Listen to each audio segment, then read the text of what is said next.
Sometimes a wrong turn can be good.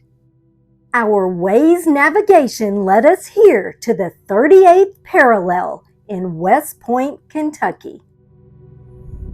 Hey guys, it has been crazy cold in southern Indiana, so we decided to get out and about today. We were going to go to Fort Duffield, but our GPS got us lost and we ended up here. And boy, we're so glad it got us lost because this is the most interesting museum. West Point, who knew there was so much history here? We're going to take you for a tour. This place truly is a hidden gem. So much history in this little town. Monie Matthews is the founder and curator of the History Museum, and this guy knows his stuff. Starting right here is the original land grants for the town. And the top two are 1788, bottom right 1787. Those three are from West Point, Virginia. This was Virginia when the town was founded. And the bottom left is 1795. That's an early Kentucky document. So this was actually the state of Virginia. At 1780s. Okay. But yeah, I'm fortunate these have been passed down through the families for the 200 years. Wow. And just in the last 2 years, I have literally inherited those. Seeing documents from the 1700s was mind-boggling. The top left one is for the 308 acres that make up West Point itself. Anyway, James Young acquired all four, and he's considered the founder of West Point.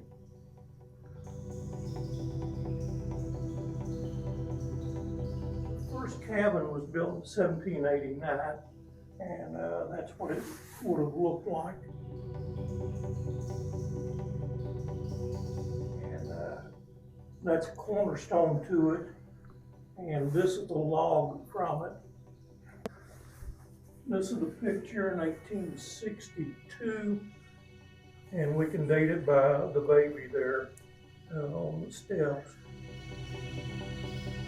And, that one and the one across the street, that one's were built in 1795. And those two are still standing. Roughly 75 buildings that are at least 100 years old here in town right now, and then 3 are right at 200. A lot of Indian activities, several camps throughout the area. These I've inherited from different friends over the years, and I have collected a few. The different Indian mounds down the river and then over across Salt River.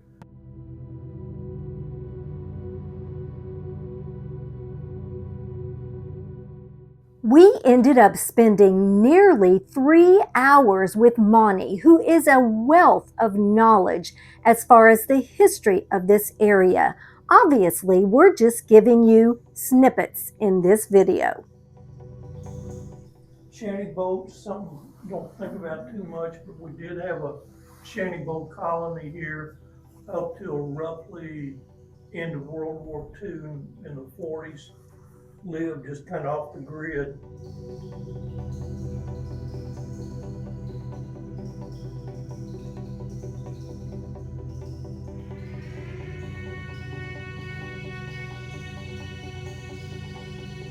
Down into the park, we have the flood pole down here. Oh, and it records the flood levels over the years. And as you're standing down in here, you can look straight up and see the 1937 mark. But actually, that's as high as we could get it on the pole. The 37 mark is going to be 4 feet above that. Floods has kind of been a lifestyle for us from the 37 flood. and we just had that one blown up, and it was 1913. West Point is located along the Salt River as well as the Ohio River, so flooding has definitely been in their history. Do you remember the movie Stripes? Yes. Where they go to the guard shack and it explodes into a bazillion pieces. That was filmed underneath this railroad trestle. And in the movie itself, up in the top, you can see a black shadow. And but anyway, that's this particular trestle. We were fortunate. One of the guys talked him into cutting him a chunk of it. Yeah. And you can kind of see, kind of verifies it. This is now permanent. I just got this in about 2 months ago.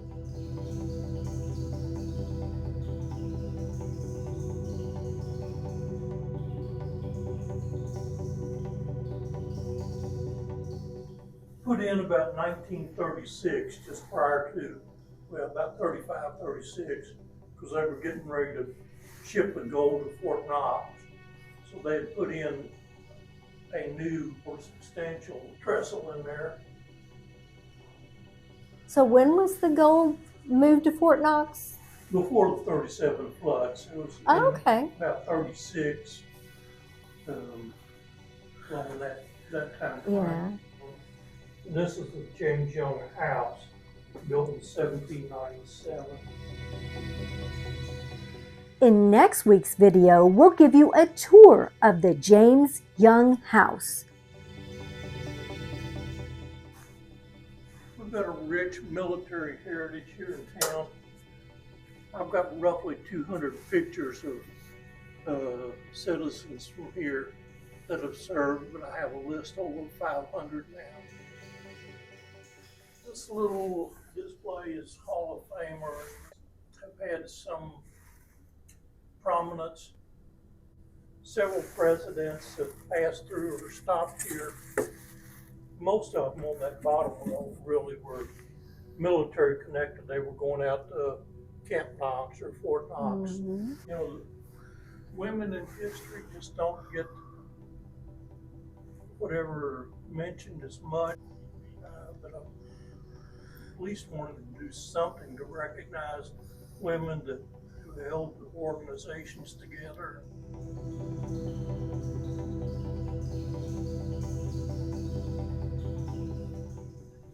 This is the Civil War Fort Duffield stuff. And over the years, myself and a couple other people have picked up loose things. I've got the harmonica board in here. I found that up on the hill. And of course, cannonballs or mini balls and minis and everything. Pipes, I've found those up on the hill. We had several blacksmith shops, of course, back in the day. So horseshoes kind of circled every once in a while. During the Civil War, one of the men was over on the Indiana side, of course, and then put this little sketch together. So this had to be early in the war, because at one point, one of the guys in the diary said there was 86 units inside the fort. The cemetery on one hill up there, and there's 36 markers to commemorate men that died here. That is not where they are buried. That is just a memorial site to remember those men. Okay. The bodies, as far as we're concerned, were taken to New Albany and placed at the National Cemetery over there. The brown book in front is supposed to be pretty rare. He said there was only 9 known copies of that book written since 1867, but I've documented 14, and I've got 4 of them. 1895, Louisville had a convention, and about 150,000 men showed up. from all over the country at that time. But anyway, in that convention, that was the first North and South convention.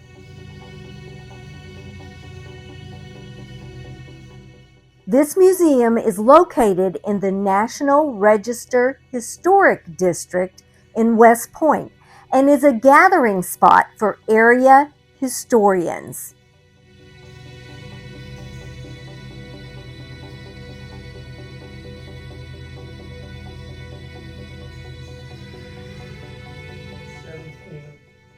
I have a lot of pictures of Camp Knox from 1917 to 1932.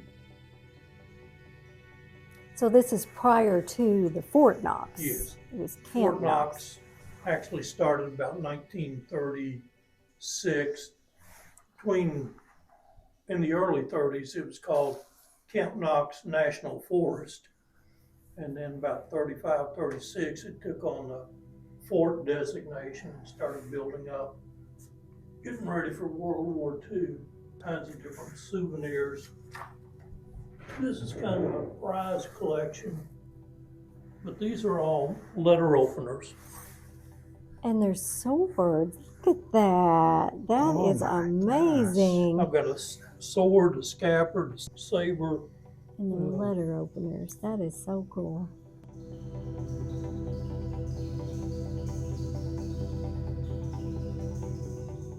So these have to date before 1935, 36.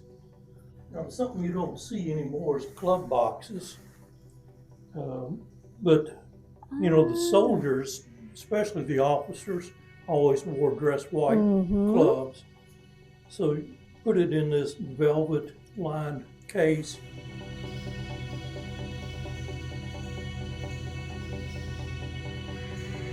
And this is all pretty much your personal collection. Pretty much. Wow. I'm blown away. In 2020, we basically don't have any businesses here for our tax base. And the number of kids just kept going down. So it's kind of a double whammy. And So where did they funnel into then? today they have the option of going to Meade County or Hardin County. Okay. Just the way it works out. And He had quite an extensive old bottle collection, including oil bottles, milk bottles from all over the area.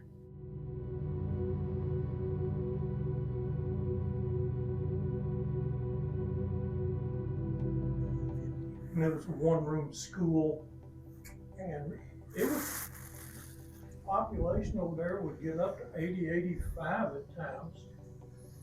You know, that just almost seems cruel to have one building roughly the size of this and have that many kids. 60 to 80 kids. Wow. That's the pump that from over there, cornerstone, interior door. Beadboard came from over there.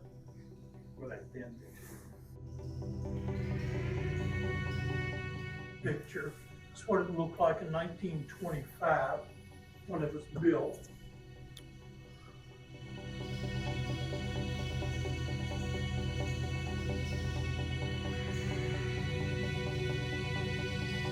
Going into Fort Duffield, but they made as many as 36,000 brick per day.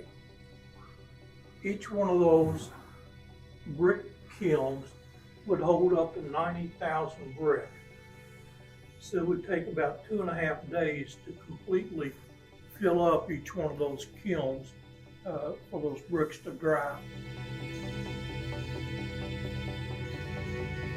as early as 1900, I've got a newspaper article that said they had on demand 1 million brick. So they had their own railroad spur, and so they would keep box cars loaded, ready to roll. This museum is free and open Tuesday through Saturday 11 a.m. to 3 p.m. This is an old Bible from the 1700s, and they had stained glass from a segregated church.